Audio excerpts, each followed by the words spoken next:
एक दिन चर्चा हुई थी परसों कि 1 करोड़ नाम जप करने पर स्वप्न में देवी देवताओं के दर्शन होने लगते हैं और ऐसी ऐसी परिस्थितियां, उसमें कई करोड़ का वर्णन आया।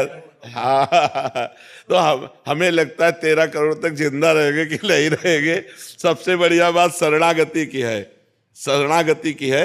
और नाम जप करते हुए शरणागत हैं, आप जब चाहो मिल जाओ, नहीं हम तो आपको पुकारते रहें। और जितना, ये तो संख्या की बात है, आप मान लो 100 नाम जप कर रहे हो, 100 संख्या 100 है और आप रो रो के जप रहे हो राधा राधा श्री जी, अब हमसे तो ये करोड़ों के ऊपर जाएगा। जो 100 नाम है ना, ये करोड़ों की संख्या के ऊपर बन जाएगा। अलग अलग पद्धति है ना। अब जैसे राधा राधा राधा राधा राधा तुम्हारी चिंतन है संख्या पर, और एक है कि रो रहा है राधा राधा प्रिया जी। अब हमारे तो कोई बल है नहीं, आप पे बल हो, देख लो राधा राधा। ये 100 नाम करोड़ों से भी बढ़कर हो जाएंगे। तो इसलिए जो भक्तजन हैं वो संख्या पर नहीं, अपने बल पर नहीं, कृपा पर जाते हैं। तो कृपा से हम जो भावना करते हैं भगवान वैसे ही दर्शन देते हैं।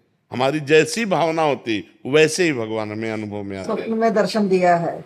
जो भावना करें, जहां भावना करें वैसे दर्शन होते हैं। लेकिन उनका जब दर्शन होगा तो उसकी पहचान है, शरीर राग मिट जाएगा, मान अपमान सुख दुख लाभ हानि इन सबसे हट जाओगे। निर्माण अमोहा जित संग दोषा अध्यात्म नित्या विनिवृत्त कामा द्वंद्व विमुक्ता सुख दुख संग। अगर ये नहीं है तो वो नाटक है, मन का नाटक है। मन ही कभी भगवान बन जाता है स्वप्न में, और मन ही कभी राक्षस बन जाता है।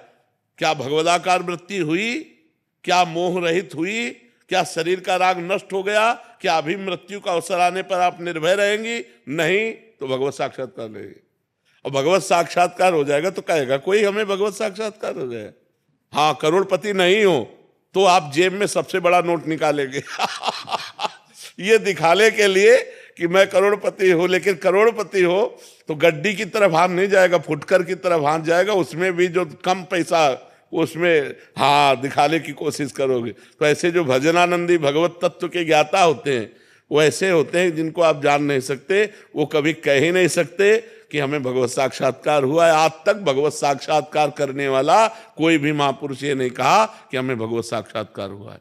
जब हमें नहीं होता तब हम सभा में कह देते हैं। और भगवत साक्षात्कार का आप कह दो हमें बुखार नहीं है और थर्मामीटर बोल रहा है बुखार है, तो तुम्हारी बात थोड़ी मानी जाएगी। थर्मामीटर बता रहा है, तो ये थर्मामीटर है। निर्माण अमोहा जित संग दोषा अध्यात्म नित्या विनिवृत्त कामा द्वंद्व विमुक्ता सुख दुख संगय। ये भगवत प्राप्त का लक्षण है। कोई द्वंद्व का प्रभाव नहीं, कोई कामना नहीं, नित्य भगवान के स्वरूप में स्थित है। न मृत्यु का भय है, न कोई चाह है, न शरीर के सुख दुख की परवाह है। वो महापुरुष भगवत साक्षात्कार के, भगवत साक्षात्कार एक स्थिति है।